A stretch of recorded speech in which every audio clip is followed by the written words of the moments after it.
Welcome to Season 3 of Through the Word. We hope that this podcast will serve you as you grow to know and to love the Lord. Hello, everyone. Welcome to Through the Word, this podcast that we continue through the book of Genesis. We're so glad that you joined us today. Welcome back, Matt. You and I hang on here a lot, don't we? Yeah. And we got a new face today. Welcome to Jordan. Yeah, glad to be here. If you don't know who Jordan is the lead pastor at the North Barrie Church of Emmanuel. And so welcome. Yeah, thanks for having me. Of course, you're in the same office. You work in the same building here, so. Yeah, I get to overhear these conversations before they happen, so it's good to jump in. Yeah. And just like Josh preached this text 2 days ago, in our case, you preached it a week before, maybe? A week earlier, that's right. Yeah, so Pastor Josh is actually away right now on some vacation time, so we called in Jordan. Thanks for coming in. Yeah. Appreciate it. So if you don't have your Bible open yet, join us in Genesis 14. Pastor Josh, just a day or two ago, said that we're going to dive into this person called Melchizedek. What an interesting guy from Genesis 14. And he appears again in the New Testament and in the book of Psalms. So we're going to unpack that a little bit today. But first of all, let's just talk a little bit. If you haven't seen it yet, let's take a look. Genesis 14. Let me read a couple of verses for us as we begin. Here it is, partway through the chapter of chapter 14. Verse 18 says, Then Melchizedek, king of Salem, brought out bread and wine. He was priest of God Most High. And he blessed Abram, saying, Blessed be Abram by God Most High, creator of heaven and earth. And praise be to God Most High, who delivered your enemies into your hand. Then Abram gave him a tenth of everything. So there's Melchizedek. So let's ask the question, who was this guy? What's our backdrop here? What's the backdrop of this guy who is a king in the midst of all these other kings in the chapter? You want to talk about that for a minute? Sure, yeah. So, Genesis 14 is like this amazing story. You've got these kings from the east sweeping through victory after victory, and then this alliance of kings that kind of stands up against them, and they lose as well. And then Abram gets drawn into the story when they take Lot and his family as possessions kind of on their way through that region. And so he goes after them with men trained in his house, and they win this victory. Surprising victory. I think we're meant to see this surprising. You've got this alliance of 4 kings, and Abram impressively has 318 trained men, but still I think is probably overmatched, and yet wins that victory, brings the possessions back, and then we get this unique encounter with both the king of Sodom on the one hand, who comes out to meet them, and then a king, out of all the kings that have already been named, a king who's not yet been named yet by the name of Melchizedek. It's a pretty unique encounter. Text tells us that he's the king of righteousness. Well, his name means king of righteousness. He's the king of Salem, which most people associate with ancient Jerusalem. And he's a priest of the Most High God. And so we're going to get in, I think, in a second into some of the options of understanding who he is.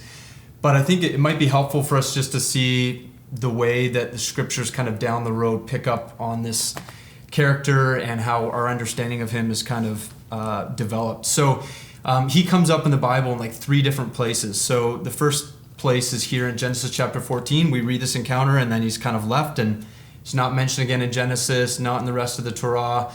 But he comes up in this book of Psalms, in Psalm 110, where David is writing the psalm where he kind of envisions this day where a future king, probably from his line, maybe reflecting on God's covenant with him, that a king from his line will remain on the throne. And so he says there, the Lord said to my Lord. So Yahweh says to my Lord, so someone who's greater than David, sit at my right hand. And then he says, the Lord has sworn and will not change his mind that you are a priest forever after the order of Melchizedek. So that's Psalm 110. And then in book of Hebrews in chapters 5, mostly in chapter 7, kind of picks up on Genesis 14 and the language of Psalm 110 to make an argument about who Jesus is. So that's why this figure is kind of important, because he's here in this story, but then he gets picked up at later times in significant ways. And there's lots of good questions to unpack there. So yeah. So thank you. Pastor Josh, a couple days ago, in our case, when he preached on this text, he said that we're going to dig into the person of Melchizedek. And then he left us. On vacation. Isn't that great? It's like, fill in, yeah. Okay. And he did mention there were 3 kind of options.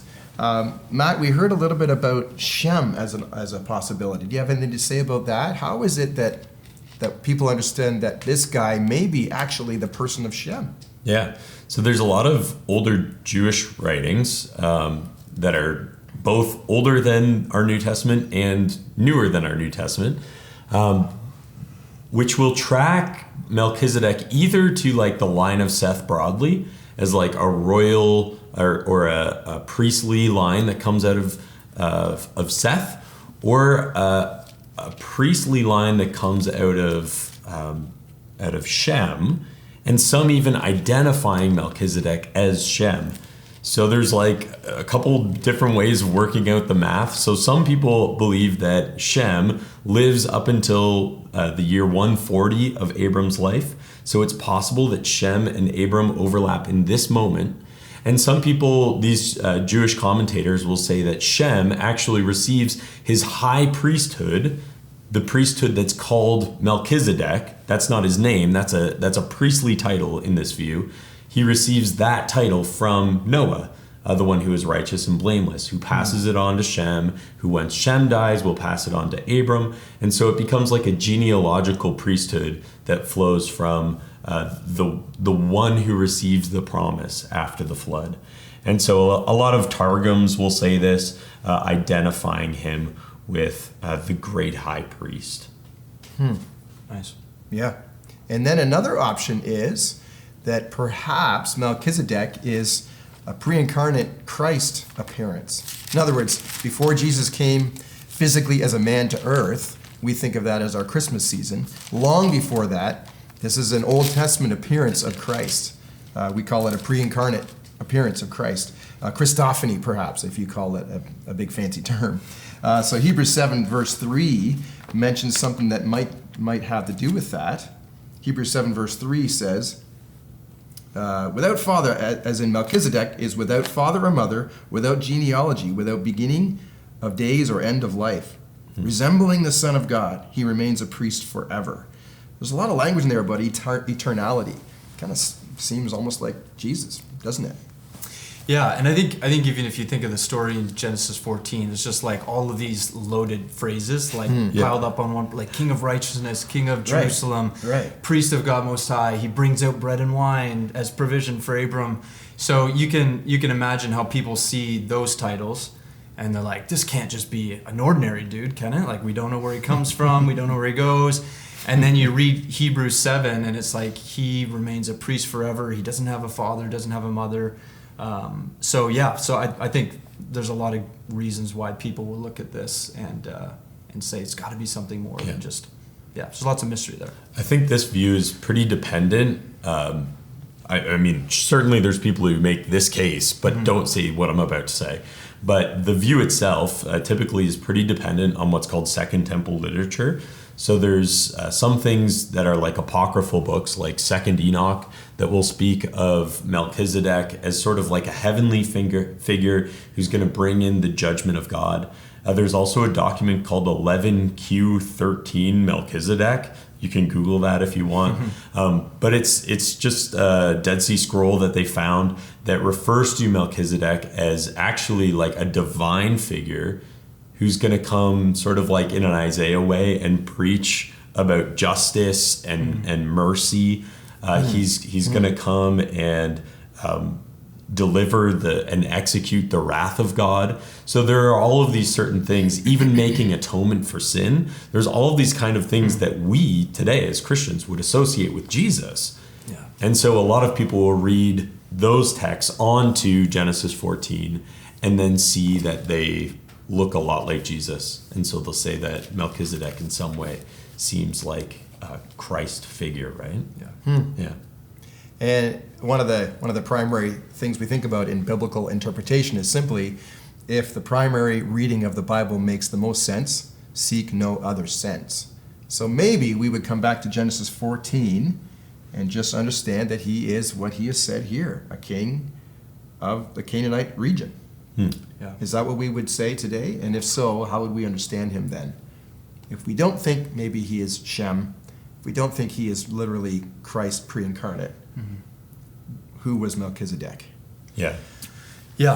And I think that's where I'm guessing that's where we all kind of land. And I think I've heard arguments from people for maybe less of the Shem one and more of the kind of pre-incarnate Son, and can understand, why people go there. But I think for me, I would say that he shows up as a historical figure. He's a man. He's this unique combination of King of righteousness, King of Salem, priest of God Most High.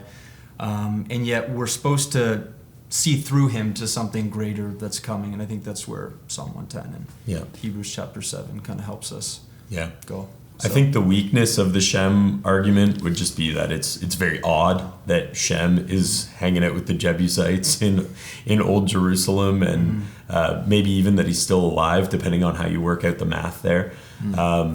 And that Hebrews and Genesis don't refer to him as such. Yeah, right. Like, it would be odd for the author of Hebrews especially, knowing the Jewish tradition, not to say Melchizedek, who was Shem. Yeah. Because every old Jewish writing will refer to him as the one who is usually identified with Shem. The same thing would be true about Hebrews and the Christophany, where if this is sort of like a pre-incarnate encounter with Jesus, it would be odd that the author of Hebrews is speaking of Christ as greater and better than himself. So I think there's some reasons there that we would want to say that this is like a mysterious figure who genuinely knows the one true God of the universe. Verse 22 of chapter 14 of Genesis says that, right? It is the same God that Abram worships. He is this mysterious figure that God has somehow had a relationship with and has been appointed as both a king and a priest, and that is sort of like a seed that gets planted that one day we'll see typologically as speaking of Jesus. Isn't that beautiful to consider Melchizedek as not a Jew, not a Hebrew, I should say, but he's a God-fearer. And you're right, Matt, God has already reached in and there's some kind of relationship there. He's a God-fearer, even though he's a Canaanite. Yeah. It's like the covenant is already kind of working its way through that area. God being a blessing to the nations, right? Yeah. It's already happening here. It's beautiful to see that. So we see, though, in spite of the fact that we would probably say Melchizedek was a real, actual person, we still see he was a type of Christ. That's a theological, doctrinal word, meaning he kind of pictures what Christ would become. He pictures who Christ was in fulfillment. In the fullest sense, Christ is, but we see little hints of that in Melchizedek. He's the person of righteousness, bread and wine, you already mentioned that. What other ways do we see that Melchizedek was a type of Christ? Yeah, so this is where we get into like the book of Hebrews chapter 7, really, and we would just encourage you guys, read through that. It's awesome and so good, and track kind of through where it goes. But yeah, so he picks up on this and basically just kind of recounts what we know of Melchizedek. Matt was saying earlier that Hebrews doesn't really add anything to our picture of Melchizedek other than what we read in Genesis. But he picks up on that by translation of his name. He's king of righteousness. He's also king of Salem, that is king of peace. And then verse 3, he is without father or mother or genealogy, having neither beginning of days nor end of life, but resembling the Son of God. So that's pretty strong language, resembling the Son of God. He continues a priest forever. So I'll maybe pick up on one of the ways we see him being presented as a type. One of the reasons I don't think it's saying that this is a pre-incarnate Son or pre-incarnate Christ when it says that he doesn't have a father or mother. As we've been seeing throughout Genesis, there are genealogies everywhere, right? Like anyone who's significant has a genealogy attached to their name. And so I think what the book of Hebrews is doing is recognizing it's arguing from silence that we don't see a genealogy there. We don't know who his father is. We don't know who his mother is. And so that's why it says, like, without father or mother or genealogy. Again, would I say that he literally had no father or mother? Probably not. I can appreciate those who do. But I think the point that Hebrews is trying to make there is that Melchizedek has a priesthood, and he's going to develop this later, that does not come by his genealogical descent or come from his ancestry, basically. And that's kind of a significant point because we know that the priests in the Old Covenant served by virtue of their connection with Levi, And so that's kind of a significant break. So do you want to jump in on that? Or Yeah, like in Psalm 110, verse 4, you just have like this unifying moment between the king and the priest, right? There's this one individual who is going to lead the nation and also atone for their sins. He's not going to lead them into sin like we see happening all throughout Kings. He's going to keep them on that righteous path, keeping peace, and himself being sort of the sacrifice. I think another really cool part in chapter 7 just refers to how like the Levitical priesthood, as it derives its existence as the children of Abraham, from Abraham, that whole priesthood recognizes the superiority of Melchizedek through Abraham's paying of tithes. Yeah. It's this really like bizarre time warping situation where we see that like Melchizedek's way of being a priest is greater than even the Levitical priesthood. And I think you had mentioned earlier just about how that in itself points to the fact that there is something, even the author says in verse 11, now if perfection had been attainable through the Levitical priesthood, what further need would there have been for another priest to arise in the order of Melchizedek? There's this idea that there was something lacking in the Levitical priesthood. There needed to be a new covenant. There needed to be something greater and better. And Christ brings that in, appointed as king priest. Yeah, verse over 22, Israel. Hebrews 7 says that Jesus has become the guarantor of a better covenant. Yeah. So there's in the same way, typology language. Right there. So in the same way that Melchizedek, he makes the argument Melchizedek is greater than Levi because Abram gave tithes to Melchizedek, and he's saying if you give a tithe to someone, they're better. And then he goes on to be like, and Levi came after, he wasn't even there, but technically he was in the loins. Yeah. It's just a great argument. He was in the loins of his ancestors. So it's almost like Levi himself was paying tithes to this greater priest who is Melchizedek. Yeah. And Jesus, like Melchizedek, is not priest by virtue of his lineage. Verse 14 says, for it's evident that our Lord was descended from Judah. And in connection with that tribe, Moses said nothing about priests. So by virtue of the Old Covenant, Jesus has, in the flesh, has no right to the high priesthood because he's not a descendant of Levi. He's from the line of Judah. But he is a high priest who's been made high priest by an oath sworn by the Lord, who says, you're a priest forever, and it's greater. So that's exciting. Yeah. So this character Melchizedek points us to Jesus in so many beautiful ways. So as you already said, if you're looking here at Genesis 14, not Genesis 14, Hebrews 7, read the whole chapter at home and really look at what it says. Let me read a couple verses as we end our time here today. Beautiful verse that leads us to Christ. Verse 23 of chapter 7 of Hebrews. Now there have been many of those priests since death prevented them from continuing in office. But because Jesus lives forever, he has a permanent priesthood. Therefore, he is able to save completely those who come to God through him, because he always lives to intercede for them.